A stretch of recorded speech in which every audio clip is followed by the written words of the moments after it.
Mimi najua mumeamua kuchagua Karisi, ndio?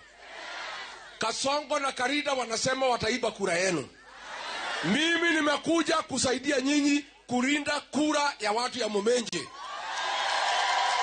Na mimi Rigiji mtoto ya Maumau, nitakaa hapa mpaka Karisi atangazwe kama mjumbe wa Mbeere North.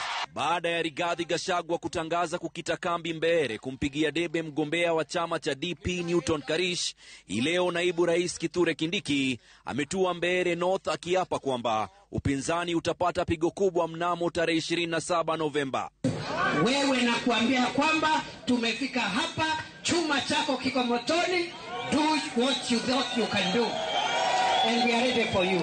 Profesa Kindiki akimkashifu Gachagua kwa kutoa cheche za siasa dhidi ya viongozi wa UDA kutoka Embu.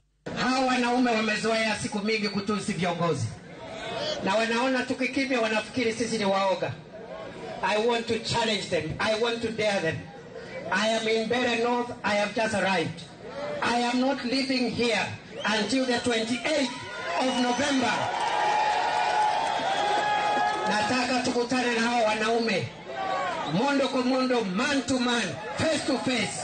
Kivumbi cha Mbeere North kinatarajiwa kuchacha zaidi, huku Kindiki na Gachagua wakipimana nguvu mlimani, wote wakiapa kukita kambi hadi baada ya uchaguzi.